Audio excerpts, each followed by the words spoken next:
When you acknowledge what's truly wonderful and great about you, do you actually become more humble? Do you actually become a kinder person, somebody who can contribute even more to others? And this is one of the other elements of committing to our lives and having our own back is that's when we can actually be a contribution to other people.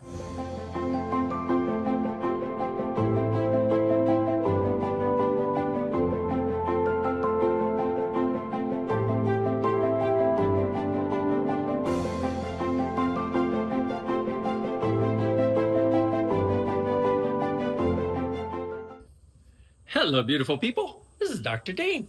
Welcome to this installment of the Tour of Consciousness. I feel kind of like Mr. Rogers. I am joining you from one of my favorite places, El Lugar Resort in Costa Rica. And it has been a while. It's been a hot minute since I've done a Tour of Consciousness.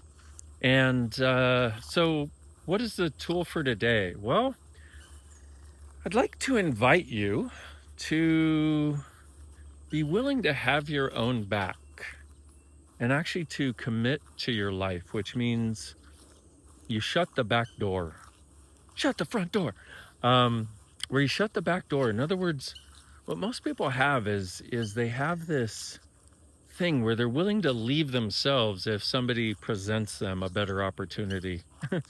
And it's an interesting thing because when you commit to your life, it creates a space and a place where it's like you're willing to have your own back in every situation.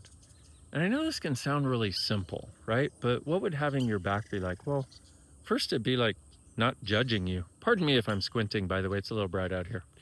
It would start with not judging you, not thinking you're wrong for every choice you make, and recognizing that there's a gift within you that oftentimes we're taught not to acknowledge. In fact, when I was growing up, it was always, pretend you don't think too highly of yourself. Like, do not think you are good at something. Do not acknowledge when you get straight A's.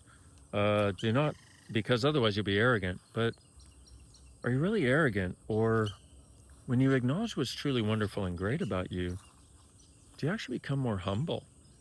Do you actually become a kinder person, somebody who can contribute even more to others? And this is one of the other elements of committing to our lives and having our own back is that's when we can actually be a contribution to other people. See, the people that continuously take from others and never seem to contribute anything, those aren't people whose batteries are full. Those aren't people who feel good about themselves, and from that space of feeling good about themselves, know that they can contribute to others because they know they're not made less. In fact, it's quite the opposite. So if you're somebody who cares for other people, one of the greatest ways of being able to have the energy to be the contribution you probably always wanted to be is to commit to your life and have your own back. This reminds me of a phrase of Access: everything is the opposite of what it appears to be. Nothing is the opposite of what it appears to be. So if you were to embrace this, what does it take?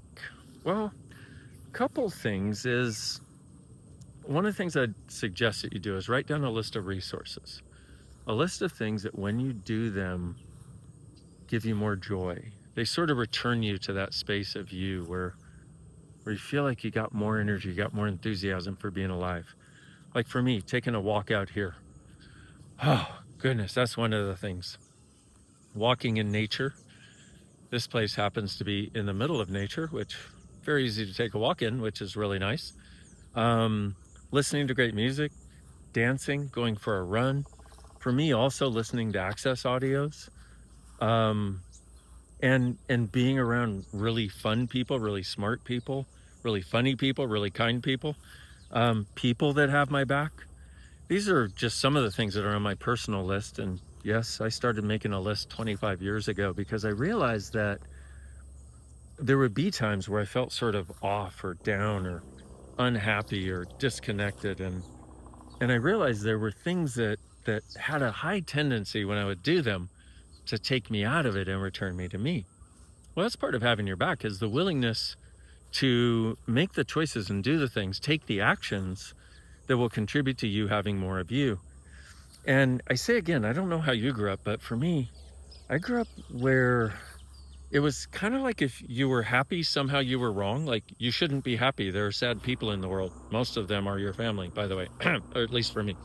Um, and so it was this thing where I really wanted to be happy, but it's almost like I had to hide it. So growing up, I thought that the way to be kind to other people was not to be happy, because that's what I was taught. How many of you were taught the way to be kind to other people is not to be too happy yourself?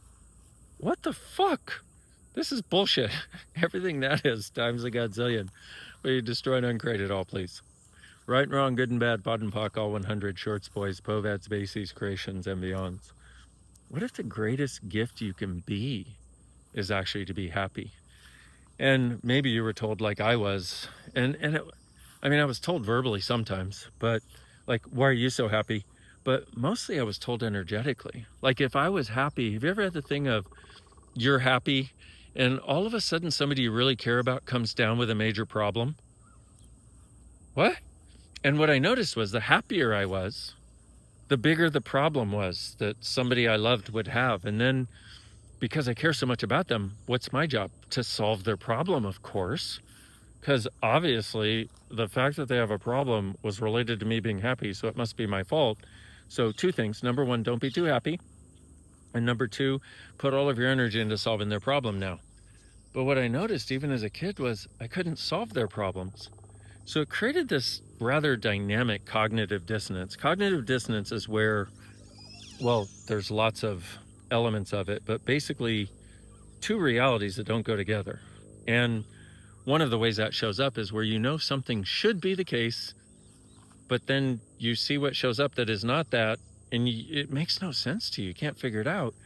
And what I found is when we get in this cognitive dissonance thing, we get really stuck because there's nowhere to go from there that creates ease. One of the things you can do, though, is you can pock and pot all the cognitive dissonance, which is really helpful to have the access clearing statement. So you can pock and pot all the cognitive dissonance. And there's another thing that we just found called the intertwining of cognitive dissonance. Hello, birdies. How does that work? Well, the intertwining of cognitive dissonance is where you see somebody you want to help, for example.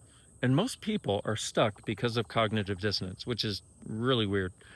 Well, maybe it's not weird, just seems to be what it is.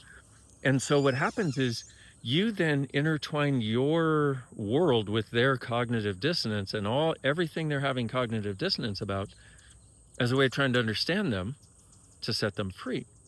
Here's the difficulty. You can't understand cognitive dissonance. You only get stuck by it. So you can also pock and pod all the intertwining of cognitive dissonance that has been sticking you. Now, if you, like a lot of other people, have felt really stuck pretty much ever since COVID, ever since it ended, like you should have thought that would have set the world free, right? But no, because I think this intertwining of cognitive dissonance kicked in big time for a lot of us. And we were trying to bring possibilities to people, but there's no way to create clarity if somebody is choosing cognitive dissonance. Whew. Okay. So if I remind you at the start of the video, having your own back, committing to your life, well, a lot of what is not allowed that has been cognitive dissonance, because it seemed like if you did that, other people would go into a pile of poo and you couldn't get them out, which creates cognitive dissonance. And then you intertwine in their cognitive dissonance to try to set them free. But once you're doing intertwining cognitive dissonance, you're now stuck in everything they're stuck in, and neither of you is free. Whew, everything that brought up, times a godzillion, right, wrong, about all 100, pod, poc, shorts, boys, povads, bases, creations, and beyonds. So you can intertwine, you can do this, you can pock and pod the intertwining of cognitive dissonance when you notice it. But sort of like the big part of it is noticing it, recognizing it's a structure of something that we can undo, and you're actually not wrong. And then the other thing of having a list of resources, of things that bring you back to the space of you. From the very first Access class I attended with my best friend Gary Douglas, I got the cassette tapes of that class and I would listen all the time, because what I noticed is it gave me more of the sense of the space of me. And every time I would listen, even if I had gone into some contraction since the class, it would like undo it, like untwist it, and I would get more space. I get more happiness. I get more of me, basically. And so it's one of the greatest things we can do is have a list of. Yeah, we do it twice. A list of resources, things that we can return to, and things that we can choose, things that we can actively choose to get us to us again. Actually, on that note, there's a thing that we just released. Well, we released a while ago called Access Me, which is Access's entire library of classes over the last 25 years. And we have a version of it that's $65 a month that is every class that doesn't have a prerequisite, which is classes on money, foundation classes, classes on relationship, classes on bodies, classes on being miraculous, classes on being happy, like pretty much any subject you could imagine. And, you know, why am I talking to you about this? Because for me, it's one of the things that I use continuously, because every time I'm listening to one of those audios, even if I'm not listening cognitively for the cognitive change in information or the cognitive choice I can make, there's a space within it that just can't even describe. If you like the Tour of Consciousness audios, audios, I guess it's both, huh? You probably wouldn't watch this without sound, would you? So if you like the Tour of Consciousness, this may be something that will contribute to you. And the reason I'm bringing it up is because it's been such a gift to me and so many people. So I wanted you to know it's available. And it's one of the things at the top of my personal list of resources, because Access does something different than most things. It changes the energetics of the space around you and with your body. And that can sound really airy-fairy, but it's basically like, is it easier or more fun to be around happy people or unhappy people? They have a different space. And that's what this is about, is accessing more of that happy space of you. So I have a favor to ask. Well, actually, I'm not going to ask a favor, because if I ask it, it doesn't work as well. But would you consider committing to your life? Consider choosing to have your own back. And consider literally writing down a list of resources so that when you feel off-kiltered, off-center, contracted, unhappy, or anything else, you just go down the list and go, what would contribute the most? And then do it. Because we're the only ones who can choose to pull ourselves out of the muck and get happy. And I would say that's required now more than ever. And it's possible now more than ever. I don't know if you've noticed, but there have been so many changes in what we can choose now. And if you haven't noticed, allow me to be the first to tell you and invite you to having things be way easier to change than they've ever been before. All right, you beautiful creature. Sorry this has been such a long video. Hope it's at least had a pretty background, and I hope it's a contribution to you, because you, my friend, are a gift of magnitude that I don't know has ever been acknowledged as the gift you actually are. So I would just like to let you know that. And I'd also like to let you know that you're not nearly as wrong as you thought you were. And there's so many more possibilities available now. So I hope you have fun going in the direction of choosing them. Because as you do, life and living becomes glorious, as you richly deserve. So, hope this Tour of Consciousness has been a contribution. Very nice to be with you again. I will try to make more videos sooner rather than later, and try not to make it so long between now and the next one. And what if you truly being you, having your back, enjoying the lightness of you, are the gift, the change, and the possibility this world requires. Thank you for being. Oh, one other thing. If you like this video, please like and subscribe and share it with people, because I don't like ads in my, when I'm watching YouTube, I don't do any ads. So Google has no reason to send this out. Plus, it's about consciousness. And oh, yeah, like Google wants consciousness. Anyway, if you could share it, like it, subscribe, make a comment, I would be so grateful. See you soon, beautiful you. Mwah. Bye-bye for now. Bye.